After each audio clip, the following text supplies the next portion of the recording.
introverted noise. Hurry up, Daddy. Let's do it. Rolls out to the right. 5 seconds to go in the first half. Dante fires deep to the left. Moss caught it at the 11, but now he pitches it to Mo Williams. Touchdown! You gotta be kidding me!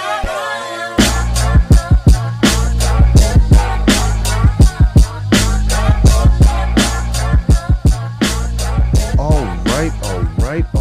We are back. We are live recording here. It's another episode of the Climbing the Pocket podcast. I am your host, Jayson Brown. You can find me on Twitter at BrownJayson. And man, the streak, and this really wasn't even a long one, but the streak has come to an end. We are flying this evening with a skeleton crew, but we're still gonna get this thing done. We're still gonna bring this thing home. Unfortunately, our man Miles, wide receiver 1, on the road, duty calls for work. He'll be back soon. And, QB1, duty calls as well. Another sort of duty, but duty calls also can't be here. So this evening, he's been warming it up. QB3, ready to go, ready to lead things here, ready to give us all the analysis that we need on the Climbing the Pocket podcast. Fresh off the football machine. Axie Prince, my man, how you doing? Yeah, man, the arm's loose. You never know as QB and QB3 when you're going to have to go in and, really take over a game, So, as Don would say, I'm probably the Kyle Slaughter of the Climbing the Pocket right now. I'm the true savior that we've always needed and wanted. So Slaughter time. Let's get it. Let's get it. Exactly.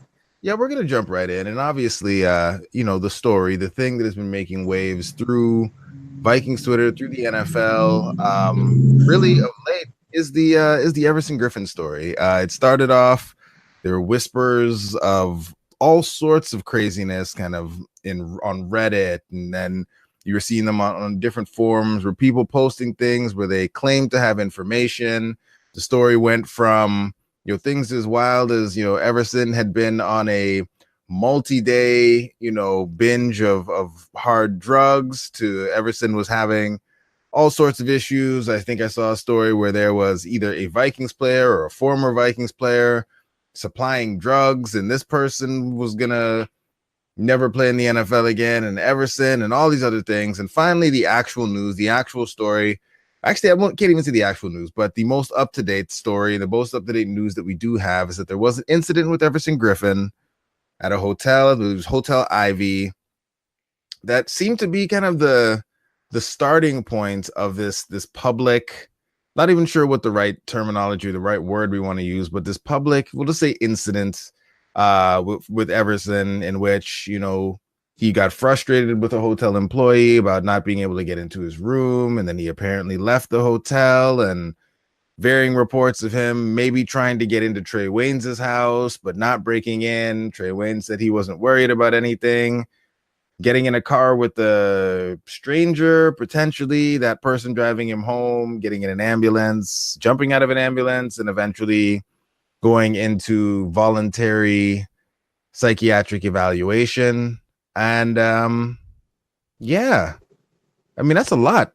And from some of the reporting that we see, Tom Pelissero and others have said that there's been ongoing kind of personal issues that Everson's been dealing with for a couple of weeks here. There are rumors that things may not be going great for him at home.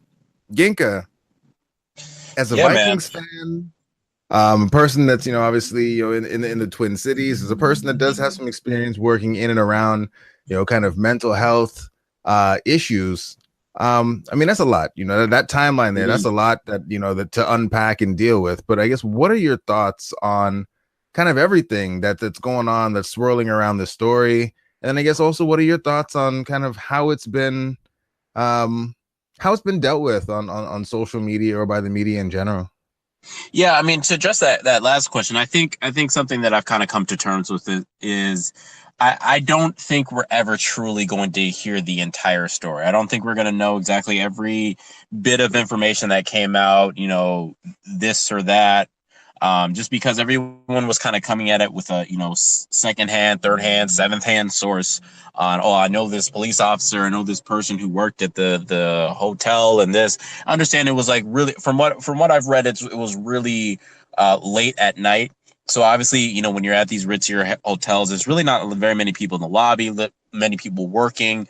So it's really hard because you're only really hearing about it through maybe a couple of people who either are dealing with it firsthand, or maybe they heard a word of mouth or whatever the case is.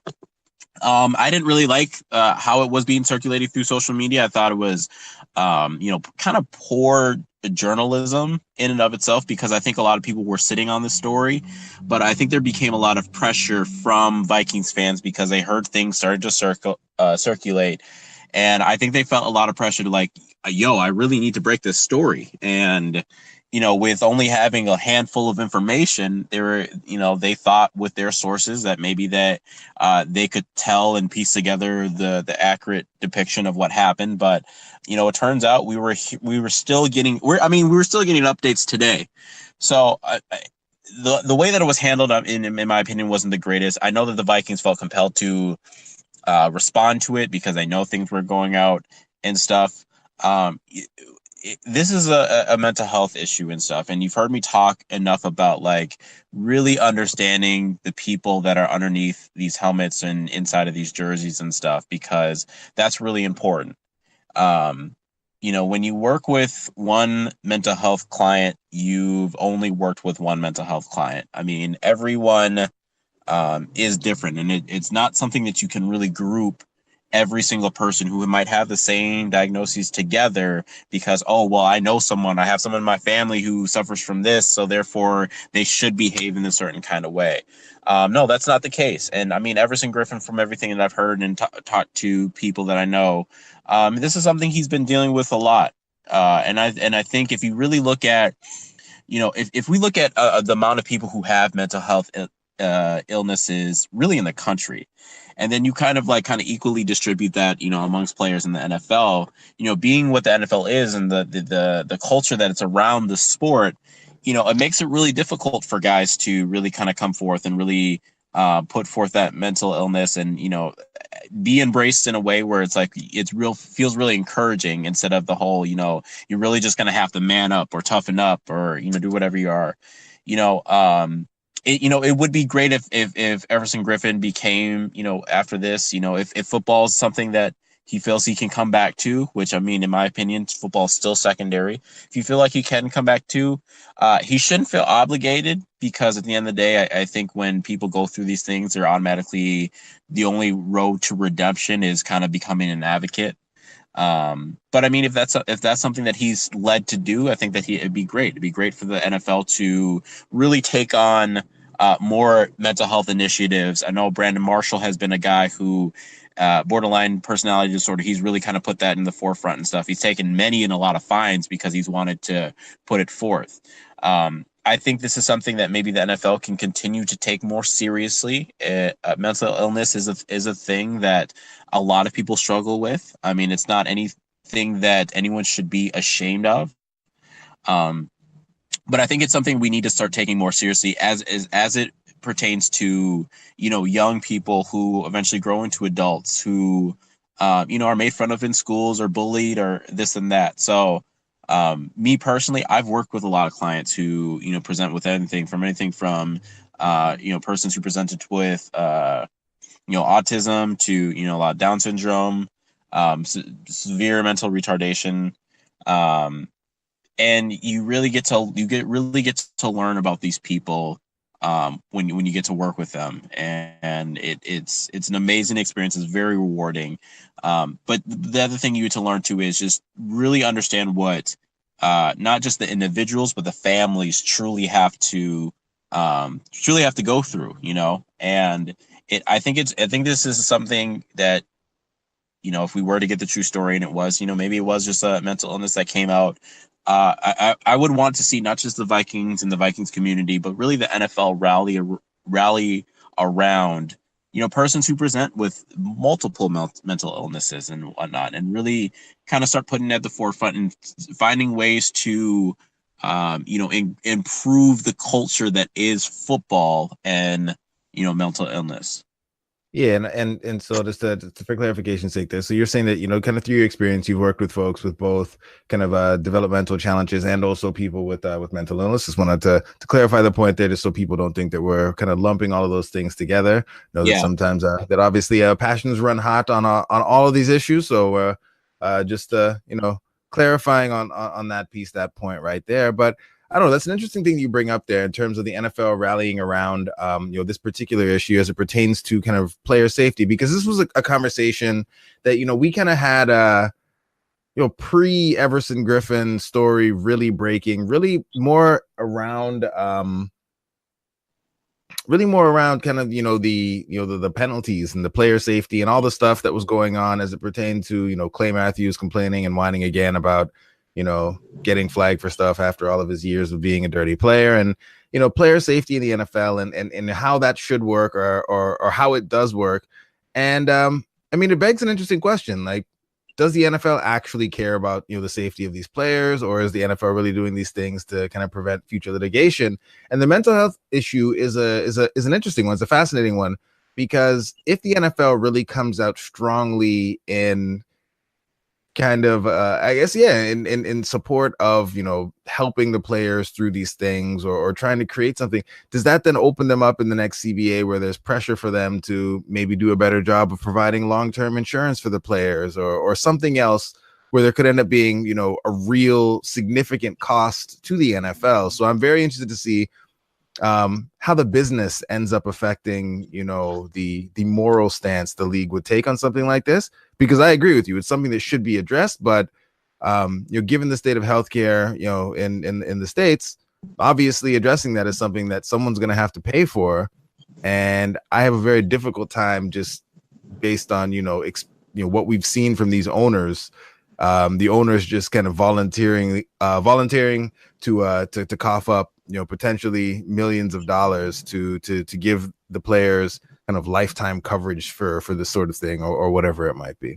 Yeah, even obviously that's it's a highly politically charged issue that still exists in America, and I think it's going to continue to be a conversation we have over the next couple of years. But more importantly, to a point that you brought up, we already know that the NFL does Breast Cancer Awareness Month. I think that's fantastic. I think it's an initiative that the NFL started many years ago, that you can really see for that entire month.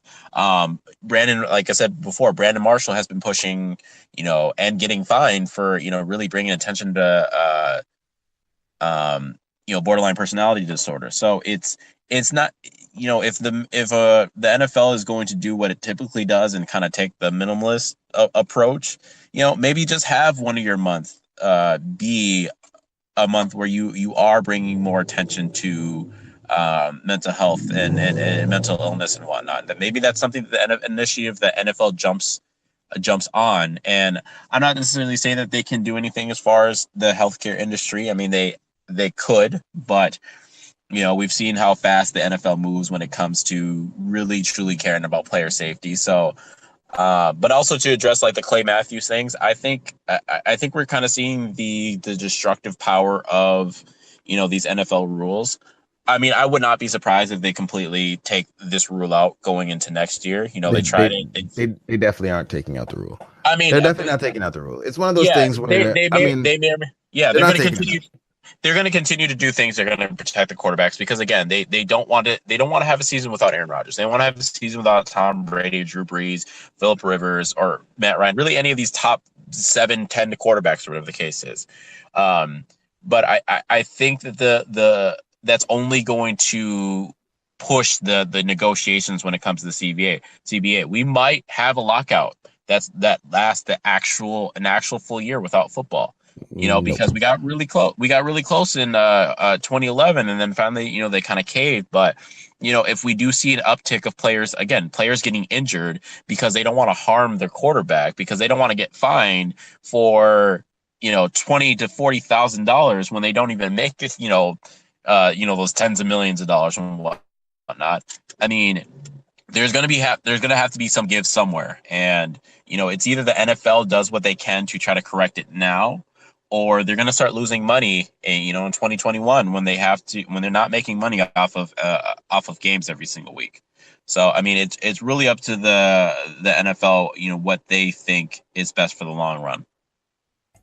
Yeah, and obviously you're referencing William Hayes being injured, and obviously I'm not sure if it was him or someone on the team who said it. I guess it was someone kind of looking at the copy and said that he injured himself looking to avoid falling on Derek Carr.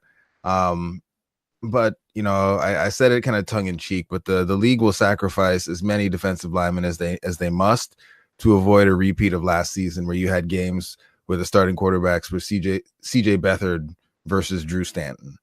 Like the league just doesn't make the league can't. Oh, they don't want that at all. They definitely don't want those things. And it's I don't know, it's interesting. It's one of those things I think when where we have some separation from this Everson Griffen story, because I think having the full conversation around player safety, caring about players' well-being. Do we as fans actually care about players' well-being? Should we as fans actually care about players' well-being, et cetera, et cetera, et cetera? I think that's a conversation. It's a real conversation that we should and will have at some point. But just with us being so close to everything going on with Everson Griffen, I don't think it's an appropriate one for us to get into right at this moment. Really at this point, as many have said, I think I saw Andy post a video on it, both on Twitter and on Instagram, kind of saying this is bigger than football, and it is. You really at this point, as the details come out, you have an understanding of what actually is going on. Really, at this point, you just want Everson Griffen to get whatever help he needs for as long as it takes him to get that help. And if he's able to come back at some point and help the football team, great. If he's not, but his life is in a better place from a mental standpoint, also great. And I'm not really sure how much else there is to say on this topic. I guess the only thing I'd say is kind of, I know mental health is one of those things that touches a lot of people, and it is a trigger for a lot of people. But man, Vikings Twitter, when somebody said mental health, Vikings Twitter turned into the Wild West. And I would just say, especially with something like this, and as heated as we can all be, I think it's best for us to try to, if we're going to have a conversation about this, we want to put forth things and advocate or whatever it might be.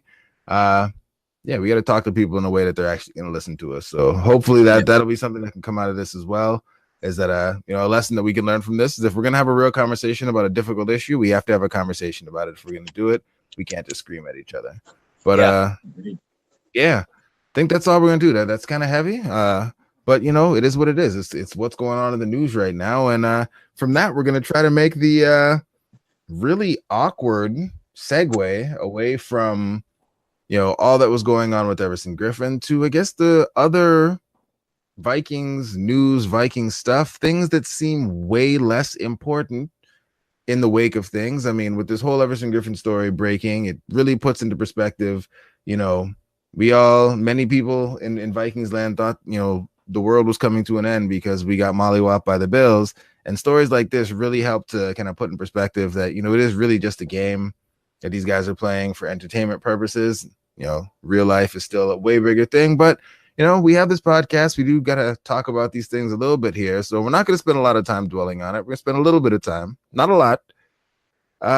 Upon second review, anything else to take away from that Bills game? Anything else you want to talk about in terms of, silver linings, things that are future causes for concern, or are we just burning that tape and moving on to Thursday night?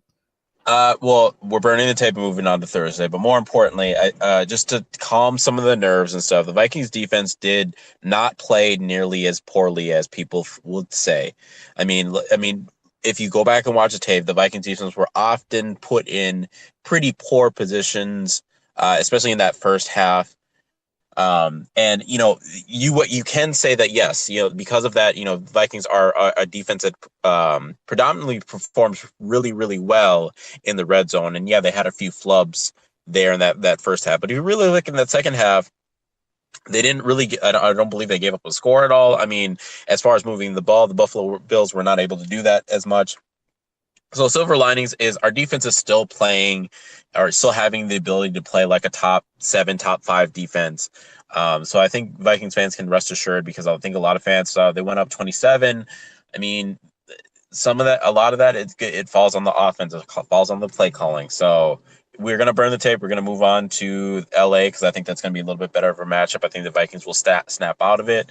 And in my opinion, there's just not very much to say. It was an awful game in all three phases. Defense did step up towards it, definitely that made the adjustments in the second half, but they weren't as bad as everyone was going crazy over. And plus, it's a non-conference game. If you're gonna drop a game, let it be to the Buffalo Bills, let it be to the Patriots, let it be to the Jets, let it be to Miami. Like, those games don't matter nearly as much. The games that matter is, like, I want to beat LA because that's gonna matter when it comes to later on in the season. I want to beat Philly. I'm glad that we beat San Francisco. I wish we would have won against Green Bay, but again, if we're gonna lose a game, I'd rather lose to non-conference guys. Okay. And while you were talking right there, I was going and just kind of updating things for the bets, because, you know, as we transition into talking about this Thursday night game, we have to remind y'all, you know, Climbing the Pocket is sponsored by Thrive Fantasy. The link to support the pod is in the show notes. Please make sure that if you are going to jump on Thrive, you are going to play some DFS, that you click the link, make a deposit, they'll match it. You support the pod. Fun way to play, fun new way to play daily fantasy. And it's if you have been following Yinka's props, you probably would have made yourself some money season to date. However, Saxy Prince, it is the end of an era, my man. You are perfect no more, because you had Lamar Miller with more rushing yards than Gio Bernard in week 3. And that did not happen. What I'm looking at here, Lamar Miller had 10 rushes. Guess how many yards he had there, Prince? Saxy Prince? You gonna guess? Yeah, he had a poor rushing outing. I was not too happy about it because he had 10 rushes for 10 yards, so that's a whopping 1 yard per carry. So Gio, I mean, he didn't have a great game, but he definitely did better than that. I mean, he had 12 for 61 and a touch. So from a fantasy perspective, he did pretty well. And, yeah, I mean, I was more looking at. I mean, Gio hasn't really performed that well over the first, 2 weeks of the season. So I was kind of hoping that was going to continue. Yeah, but then I don't think you took into effect that Joe Mixon wasn't playing, so Gio became the lead back. Exactly. And Gio got that one. Just to recap, Miles took the over on 9.5 receptions for Michael Thomas. Squeaked that in. On Michael Thomas had 10 receptions, killing it once again. And JR took Pat Mahomes in the Fitzmagic versus Pat Mahomes, who was going to have more passing touchdowns, and that was actually a push. They both had 3. Probably give the edge to Mahomes because he didn't, have the interceptions and stuff. So, yeah, man. Let's talk Thursday night, man. Because you're coming out of this Buffalo game, a game that, many of us had kind of penciled in as a win before we got into the, the meatier, more difficult, more challenging part of the schedule. How are you feeling about this matchup coming off what you saw on Sunday, what you saw when you watched it again? Now, with the possibility that Reef might not play, and if he does play, he'll be dealing with an injury, and we saw how that affected him versus Buffalo. Now we're going against a better line. Granted, their strength is more on the interior, but how are you feeling generally about this game, this matchup that we have with the Rams? I'm going to be honest. I'm not feeling too confident about it. I do think there are ways for the Vikings to get the victory, especially with the fact that Keita Leave's not going to be there, and Marcus Peters, there's a chance he might not play. So that's something that the Vikings defense can really take advantage of against their secondary. I'm just a little bit worried. You obviously have Aaron Donald right in the middle. The Vikings are giving up quite a bit of pressure in that middle. Brett Jones really really isn't playing the greatest at center, which is, as a guy who was just traded here, a couple of weeks ago, like, we can kind of understand, but at the same time, we're just learning that he's just not performing at the level that we need him to. And I think Pat Elflein will be, a much needed upgrade, and maybe you do kick him over to guard, or maybe you just keep him on the bench or whatever in case there is an injury to a guy that goes down, because Tom Compton has been playing well, but at the same time, Tom Compton and Pat Elflein have not faced a guy of the caliber of Aaron Donald this season, Ndamukong Suh in the middle. So I think the Vikings should really focus on trap blocking. I think they need to really take advantage of Ndamukong Suh's aggressiveness. He's had that issue ever since he's been in Detroit. And there are ways for the Vikings to, again, like I said, to win this. You really can get Stephon Diggs going early. I think that's something the Vikings are still trying to do, even though teams are trying to take him away. Get Adam Thielen obviously in that rotation because he is your possession receiver. But in my opinion, I'm not really that confident where the offense is yet, and I think it's still taking a little bit to click. I actually don't have the Vikings winning this game right now, and maybe I hope to be proven wrong, but yeah, that's where I'm at right now. Okay, and one of the things you did mention there was Elflein, and it's looking like he is in line to start this game, and just kind of combing the timeline here. Matt Collar, if he was guessing, he was thinking that they would just be pulling Jones out, putting Elflein in. Obviously, I know initially when we made the move, people were thinking that maybe Jones would move to left guard, but in something that really nobody saw coming, Tom Compton is one of our better offensive linemen to this point in the season, and really all of the issues that we've been having have been the people around him. So last game, obviously, it was Reef. The game before that, it was Jones getting walked back into Kirk's lap on a semi-regular basis there. So his thought would be that Compton stays where he's at, just based on the fact that he has been playing well and he's kind of earned it. Elflein would come in and hopefully these veterans, Reef and Remmers, will figure it out and get back to playing at a higher level. And then the only real question then becomes, how serious is Rashad Hill's ankle? Is he able to go? Collar's thought again there would be that they will try to do whatever they can to get Rashad Hill out there to play. So they're not asking too much of O'Neal, but that O'Neal obviously will be ready to go should he need to come in if Hill is not able to handle the workload with the injury to his ankle. Yeah, and it's good that you bring up obviously the tackle position, Jason, because the Rams. I mean, we talk a lot about their interior defensive line because obviously they have probably like one of the top two interior defensive tackles in the league. But they're kind of a little bit weak on the DN spots. You obviously have Michael Brockers, who has shown the ability to kick outside, but he's probably still a little bit better on the interior. So I mean, they are a little bit weak as far as the defensive ends, and they are really playing a lot of backup linebackers. So that's definitely something the Vikings offensive line should be able to handle. Like I said, if you can trap block both Aaron Donald and Ndamukong Suh, I think you can mitigate them a little bit, getting some of those quick passes, some of those screens out on the edge, and really moving the pocket, getting away from them, which I think is going to help. I do think that this defense is mortal with having Peters and Talib out, and I think the guys that you worry about, I think you can scheme away from them.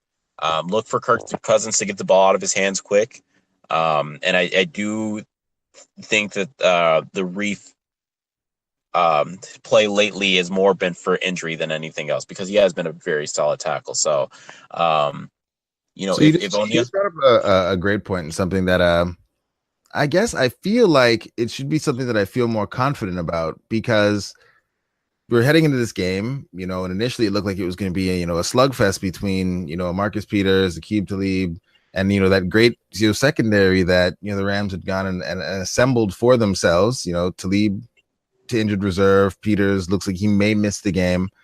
But heading into the game against Buffalo, I mean, Buffalo was starting, I think, a guy that they picked up off the street that week. Like, that was supposed to be one of the big tactical advantages we had going into that Buffalo game, was that our receiving core versus their secondary was supposed to be something that we should have been able to exploit to a greater degree than I feel like we were able to.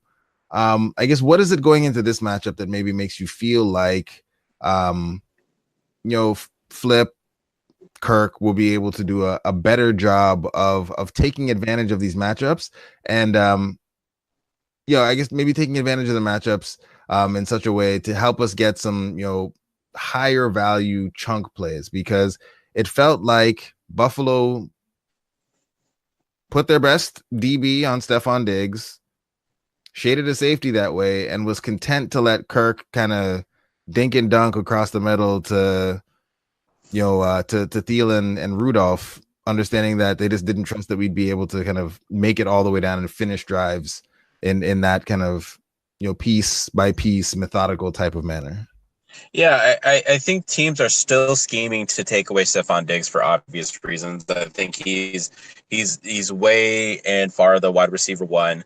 I think Kirk has established so much rapport with him where, if he can't find Stephon Diggs, yeah, he's still finding Adam Thielen, obviously. But I just think that it's not to the same level of explosion that it probably should be. We saw last season where Case Keenum was able to find Adam Thielen, and you saw some pretty explosive plays. So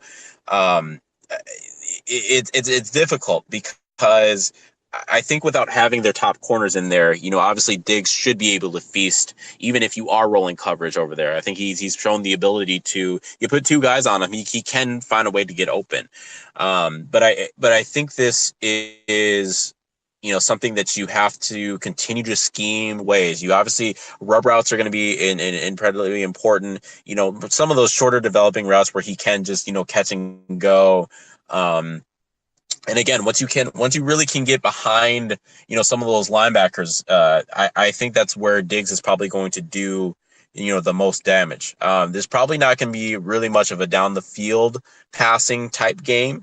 I do think this is going to be a lot more yak yards and, again, finding Dalvin Cook in space and getting Latavius Murray going and stuff. But I'm encouraged because I think that back seven isn't really as great as it could be. And I think that's something that DeFilippo can really take advantage of, and maybe just settle Kirk down a little bit. I think he's been a little bit rattled over the last couple of games, really being out of his comfort zone as far as his timing's been off a little bit. Maybe communication has broken down quite a bit. I mean, his technique hasn't been what he's used to being.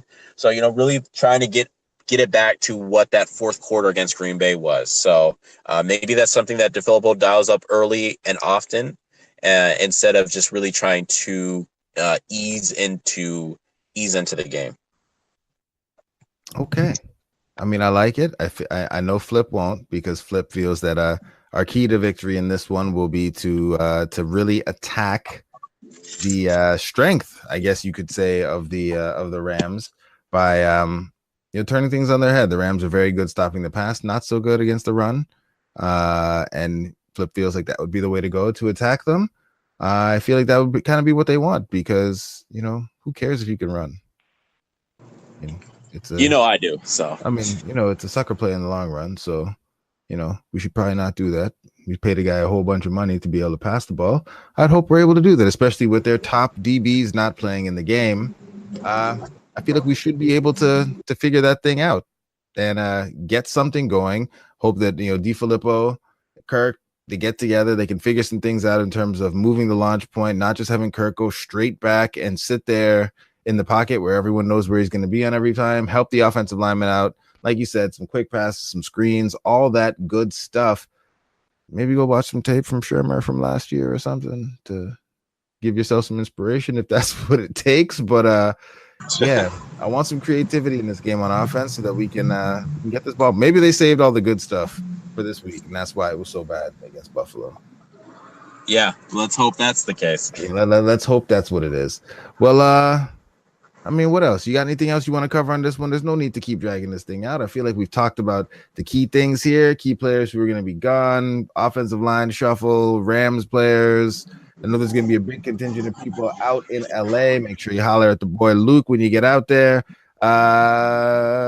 What is your score prediction and your bold prediction? Score prediction. Like I said, I'm not feeling too confident against this, so I'll say 24-17 Rams.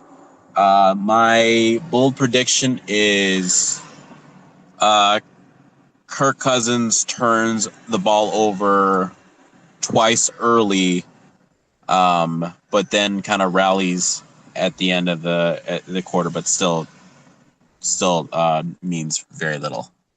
Oh man, Saxy Prince. That's we need to get Miles in here. I need to message Flip, see if he can come in and balance things out with some optimism for us here, because I mean that's just negativity. That's negativity bleak. All around right there. Very bleak. Maybe, just maybe, because we all think it will be so bad. This will be the game that the Vikings do it for us.